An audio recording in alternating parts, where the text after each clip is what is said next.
Students, welcome to our YouTube channel. Okay students, तो इससे पहले के वीडियो में हम कौन से टॉपिक के बारे में पढ़ रहे थे? सर्वनाम के बारे में, है ना। सर्वनाम किसे कहते हैं? संज्ञा के स्थान पर जिस शब्द का हम प्रयोग करते हैं उसे सर्वनाम कहते हैं। और संज्ञा के प्रकार मुख्य रूप से हमने दो देखे थे, है ना। कौन से? रूप या उत्पत्ति के आधार पर और प्रयोग या व्याकरण के आधार पर। रूप या उत्पत्ति के आधार पर हमने देखा था मौलिक सर्वनाम या उसे मूल सर्वनाम भी कहते हैं, और दूसरा प्रकार है यौगिक सर्वनाम, है ना। और प्रयोग के आधार पर भी हमने 6 प्रकार देखे थे। उस 6 प्रकारों के बारे में ही आज हम डिस्कस करेंगे। और स्टूडेंट्स, वीडियो स्किप मत कीजिए, आप एंड तक देखते रहिए, और अच्छा लगा तो लाइक कीजिए, शेयर कीजिए और सब्सक्राइब कीजिए। चलो हम टॉपिक में एंटर हो जाएंगे। आगे का कंटिन्यू पार्ट हमारा सर्वनाम का है ना। सर्वनाम का कंटिन्यू पार्ट। तो यहाँ देखिए, प्रयोग या व्याकरण के आधार पर सर्वनाम के भेद। प्रयोग या व्याकरण के आधार पर सर्वनाम के भेद ये है। पहला हमने देखा है प्रकार जो पुरुषवाचक सर्वनाम। क्या है पहला प्रकार? पुरुषवाचक सर्वनाम। अब पुरुषवाचक सर्वनाम मतलब क्या? तो देखिए, इसका डेफिनेशन हम इस तरह लिख सकते हैं। वक्ता के नाम के बदले क्या है? वक्ता के नाम के बदले, श्रोता के नाम के बदले, या किसी अन्य व्यक्ति, वस्तु या स्थान के नाम के बदले जिस सर्वनाम का हम प्रयोग करते हैं उसे पुरुषवाचक सर्वनाम कहते हैं। ओके, कुछ समझ में आया होगा, कुछ समझ में नहीं आया होगा। चलो मैं आपको एक्सप्लेन करती हूँ। वक्ता के नाम के बदले, है ना। वक्ता मतलब कौन? जो बात करने वाले होते हैं, जिसे स्पीकर कहते हैं। जो बात करने वाले होते हैं उसे वक्ता कहते हैं।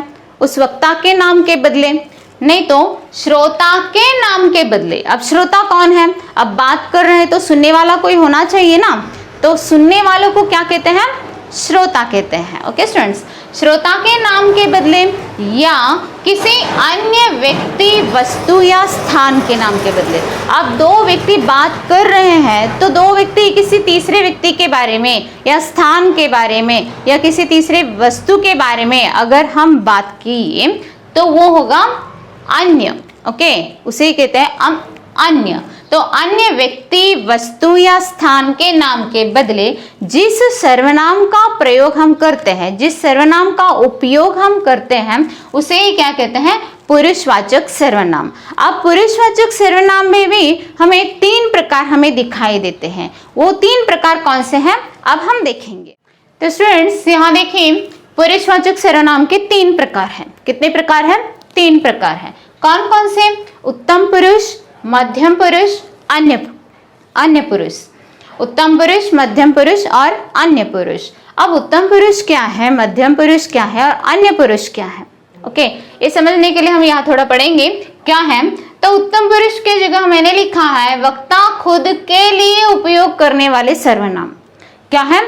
उत्तम पुरुष मतलब वक्ता खुद के लिए जिस सर्वनाम का प्रयोग करता है उसे क्या कहते हैं? उत्तम पुरुष सर्वनाम कहते हैं। अब क्या है देखिए, मैंने उदाहरण लिखा है मैं, हम, मेरा, ओके, आदि शब्द यहाँ आते हैं। और भी बहुत सारे आते हैं, मैंने कुछ यहाँ एग्जाम्पल्स लिखे हैं उतने ही। अब फॉर एग्जाम्पल देखिए, मैं घर जाता हूँ। क्या लिखा मैंने? मैं घर जाता हूँ। ये एक सेंटेंस है।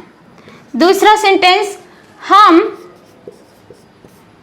सब मिलकर रहते हैं। हम सब मिलकर रहते हैं। ये देखिए, ये सेंटेंसेस मैंने जो इसके लिए लिखा है, मैं घर जाता हूँ, हम सब मिलकर रहते हैं, मतलब अपने बारे में बताने के लिए जिस सर्वनाम का उपयोग हम करते हैं उसे कहते हैं पुरुषवाचक सर्वनाम। यहाँ एग्जाम्पल क्या लिखा है? मैं घर जाता हूँ। मैं मतलब मैं हमारे घर, मेरे बारे में बता रही हूँ ना। तो अपने बारे में मैं बता रही हूँ, तब ये होगा उत्तम पुरुष सर्वनाम। और दूसरा एग्जाम्पल मैंने लिखा है, हम सब मिलकर रहते हैं। अब यहाँ क्या होगा बताइए, उत्तम पुरुष सर्वनाम। यस, बिल्कुल सही कहा, मैं। और पहले सेंटेंस में हम, और यहाँ पहले सेंटेंस में मैं। ओके, तो ये कुछ नहीं स्टूडेंट्स, अपने बारे में जब बात करते समय जिस सर्वनाम का उपयोग हम करते हैं उसे कहते हैं उत्तम पुरुष सर्वनाम। अब दूसरा प्रकार में हम आएंगे मध्यम पुरुष सर्वनाम। क्या है? मध्यम पुरुष सर्वनाम, वक्ता श्रोता के लिए उपयोग करने वाले सर्वनाम। क्या है यहाँ? वक्ता श्रोता के लिए, मतलब बोलने वाला जो स्पीकर होता है, जो बोलने वाला होता है, सुनने वाले के लिए जिस सर्वनाम का प्रयोग करता है उसे कहते हैं मध्यम पुरुष सर्वनाम। ओके, बोलने वाला सुनने वाले के लिए जिस सर्वनाम का प्रयोग करता है उसे कहते हैं मध्यम पुरुष सर्वनाम। इसमें उदाहरण देखें, तू, तेरा, तुम्हारा, आप आदि। तू, तेरा, तुम्हारा, आप आदि शब्द यहाँ इसमें आते हैं। इसके लिए देखें हम कौन से एग्जाम्पल ले सकते हैं। अब इसी सेंटेंस को हम चेंज कर सकते हैं यहाँ। चलो, ओके, तो मैं के स्थान पर हम क्या लिख सकते हैं यहाँ। अब दूसरे श्रोता के बारे में हम बताना है। आपके सामने एक व्यक्ति खड़ा है, तो उसके बारे में हम बताते समय उससे बात करते समय जिस सर्वनाम का प्रयोग हम करते हैं उसे ही मध्यम पुरुष कहते हैं। अब यहाँ क्या लिख सकते हैं हम, मैं घर जाता हूँ, ये तो उत्तम पुरुष है क्योंकि मेरे बारे में हम बता रहे हैं। और यहाँ क्या लिख सकते हैं हम, तू घर जाता। अब यहाँ हूँ आएगा क्या? नहीं, तो इसके स्थान पर आएगा तू घर जाता है। तू घर जाता है। अब यहाँ दूसरा सेंटेंस देखिए, तो यहाँ इसमें क्या होगा बताइए मुझे। इस पहले सेंटेंस में तू, ये क्या होगा? तू क्या होगा? मध्यम पुरुष सर्वनाम। अब देखिए यहाँ दूसरा, सब मिलकर रहते हैं। क्या लिख सकते हैं? आप, क्या लिखेंगे हम? आप सब मिलकर रहते हैं। ओके, ये आएगा मध्यम पुरुष में। ओके स्टूडेंट्स, ये आपको समझ में आया होगा। ये आप जो शब्द है, ये आप शब्द यहाँ भी आता है, अन्य पुरुष में भी आता है। आप जो शब्द है मध्यम पुरुष में भी आता है और अन्य पुरुष में भी आता है। कैसे हम बाद में देखेंगे। ओके, अन्य पुरुष देखिए एक बार, वक्ता या श्रोता को छोड़कर अन्य का बोध होता है। अब मैंने डेफिनेशन में ही बताया कि यहाँ पुरुषवाचक में 3 पर्सन्स आते हैं। कौन से? हाँ, इसी को हम इंग्लिश में कहते हैं कि फर्स्ट पर्सन। उत्तम पुरुष को कहते हैं फर्स्ट पर्सन, मध्यम पुरुष को कहते हैं सेकंड पर्सन और अन्य पुरुष को कहते हैं थर्ड पर्सन। ओके, आपको इंग्लिश में कुछ आइडिया है तो ये टॉपिक भी आपको आसानी से समझ में आएगा। तो पुरुषवाचक सर्वनाम में 3 रहते हैं। कौन? एक तो वक्ता बोलने वाला, और दूसरा सुनने वाला, और तीसरा किसी अन्य व्यक्ति, वस्तु या स्थान के बारे में अगर हम बताते हैं तो उनके नामों के स्थान पर हम जिन सर्वनामों का प्रयोग हम करते हैं उसे कहते हैं, क्या कहते हैं? पुरुषवाचक सर्वनाम।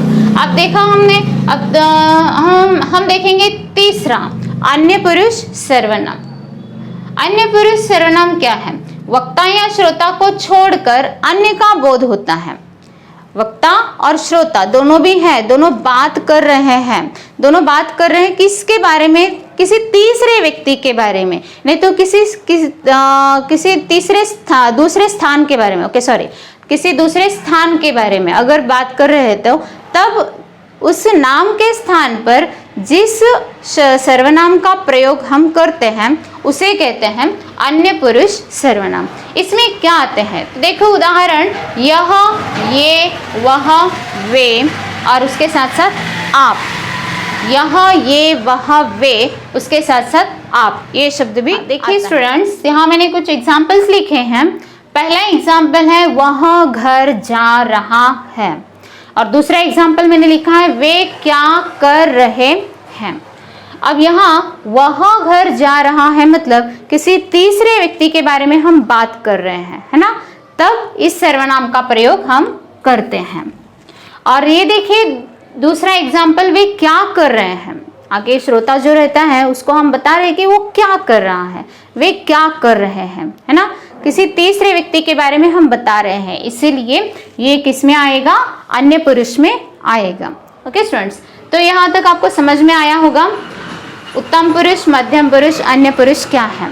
अब थोड़ा सा मैं आप शब्द के बारे में बताती हूँ। ये आप सर्वनाम क्या है, तो आप सर्वनाम क्या है, थोड़ा कंफ्यूजन यहाँ रहता है कि मध्यम पुरुष में हम इसका उपयोग कर सकते हैं या अन्य पुरुष में इसका उपयोग कर सकते हैं। तो ये आप जो शब्द है, अभी मैंने बताया कि आपको क्लास में भी, आप ये शब्द मध्यम पुरुष में भी उपयोग कर सकते हैं और अन्य पुरुष में भी उपयोग कर सकते हैं। देखिए इसको समझाने के लिए मैंने यहाँ एक एग्जाम्पल लिखा है, देखिए एक बार पढ़िए।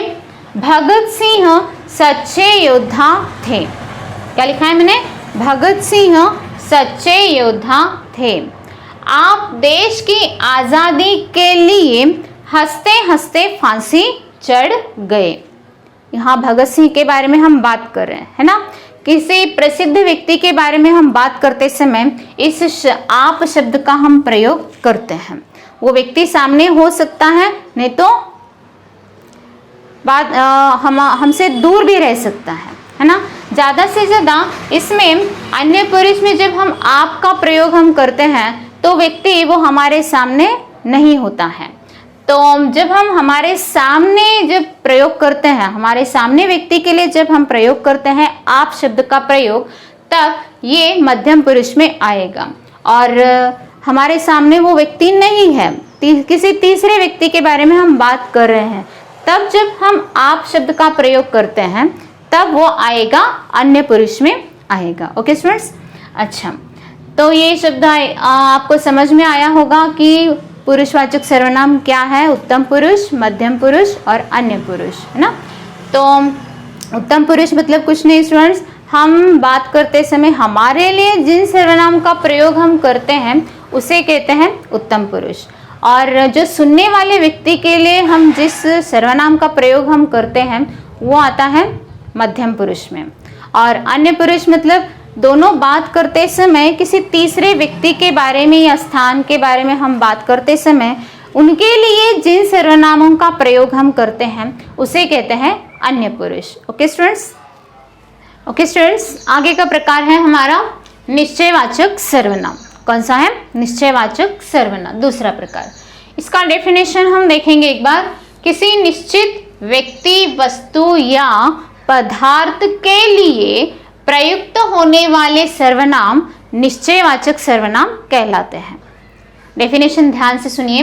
किसी निश्चित व्यक्ति, वस्तु या पदार्थ के लिए प्रयुक्त होने वाले सर्वनाम निश्चयवाचक सर्वनाम कहते हैं। तो देखिए यहाँ जो ये वर्ड है, इस वर्ड पर हमें बहुत फोकस करना है, इस शब्द पर हमें बहुत फोकस करना है।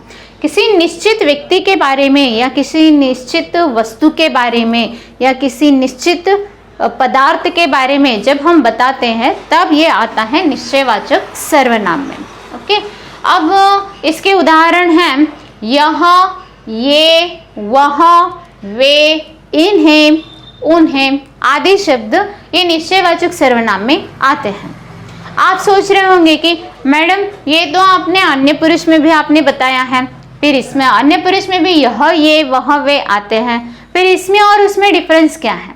ओके, जिस संदर्भानुसार हमें आते हैं उसको हमें लेना है। फॉर एग्जाम्पल के लिए देखिए, यहाँ मैंने लिखा है आपको संज्ञा को सूचित करने वाले हैं, तो डिफरेंस क्या है, तो निश्चयवाचक सर्वनाम और अन्य पुरुष में ये निश्चयवाचक सर्वनाम संज्ञा को सूचित करता है, संज्ञा को सूचित करता है, संज्ञा को फोकस करता है। और इसको एग्जाम्पल के देखेंगे, यहाँ मुकुंद का घर यहाँ नहीं वहाँ है। क्या लिखा मैंने एग्जाम्पल, मुकुंद का घर यहाँ नहीं वहाँ है, मतलब उस घर के बारे में हम बता रहे हैं, तो ये घर नहीं है वह घर है ना। तो घर के बारे में इस संज्ञा को सूचित कर रहा है, तो ये यह और वह, और यह नहीं है कह रहा है और वह है कह रहा है। मतलब दो घर सामने हैं, यह घर नहीं है वह घर है, ऐसा बता रहे हैं, है ना। मतलब इस घर को सूचित कर रहे हैं, इस संज्ञा को सूचित कर रहे हैं। तो ऐसे जब ऐसे संदर्भानुसार जब आते हैं संज्ञा को सूचित करने के लिए, जब ये सर्वनाम यह वह ये वे इन्हें उन्हें ऐसे जो उदाहरण इसमें आते हैं, ऐसे जो सर्वनाम इसमें आते हैं, तो वो आता है निश्चयवाचक सर्वनाम में आता है। तो दूसरा एग्जाम्पल देखिए, वह आदमी धनवान है। क्या है यहाँ? वह आदमी धनवान है। अब धनवान एक व्यक्ति के बारे में बात कर रहे हैं जो धनवान है, तो हम दोनों बात करें वक्ता और श्रोता। फॉर एग्जाम्पल दो मित्र बात कर रहे हैं, दो मित्र बात करते समय अचानक एक व्यक्ति वहां जा रहा है दूर से, और दूसरा जो बोलने वाला व्यक्ति होता है, वक्ता होता है, एक मित्र दूसरे मित्र से कहता है कि वह व्यक्ति धनवान है। क्या कहता है? वह व्यक्ति धनवान है। तब आएगा ये वह किसमें आएगा? निश्चयवाचक सर्वनाम में। तो ये किसको सूचित कर रहा है? संज्ञा को। यहाँ संज्ञा क्या है? आदमी। क्या है? आदमी, ये संज्ञा है। तो ऐसे सर्वनाम शब्द हम निश्चयवाचक सर्वनाम में ले सकते हैं। यहाँ आपको समझाने के लिए और एक उदाहरण मैंने यहाँ लिखा है, राम मेरा मित्र है। क्या है सेंटेंस? राम मेरा मित्र है, वह दिल्ली में रहता है। वह दिल्ली में रहता है। अब यह वह ये वे इन्हें उन्हें ऐसे शब्द अन्य पुरुष में भी आते हैं और निश्चयवाचक सर्वनाम में भी आते हैं। तो थोड़ा अगर कंफ्यूजन है तो आपको क्लियर करने के लिए मैंने एग्जाम्पल लिखा है। जब एक व्यक्ति के बारे में बात करते समय, एक व्यक्ति के बारे में बात करें थर्ड पर्सन के बारे में, लेकिन यहाँ बात करते समय ऑलरेडी हमने मेंशन किया है राम। नाम क्या मेंशन किया है हमने? राम। राम मेरा मित्र है और वह दिल्ली में रहता है। मतलब इसी व्यक्ति के बारे में जब हम दूसरा सेंटेंस हम यूज कर रहे हैं, तब राम का प्रयोग नहीं कर रहे हैं, वह का प्रयोग कर रहे हैं। मतलब ये वह किसके लिए है? ऑलरेडी जो हमने डिस्कस किया है, किसके बारे में? उस व्यक्ति के बारे में, राम के बारे में। इस व्यक्ति के स्थान पर ये आया है। तो ऐसे जब सर्वनाम आते हैं, जो सर्वनाम आते हैं, उन्हें कहते हैं निश्चयवाचक सर्वनाम। ओके स्टूडेंट्स, आई होप आपको समझ में आया होगा। अगर फिर भी आपको कोई डाउट्स हैं तो प्लीज़ कमेंट में लिखकर भेजिए आप। और आपको वीडियो अच्छा लगा तो लाइक कीजिए, शेयर कीजिए और सब्सक्राइब कीजिए। Okay students, bye bye, take care.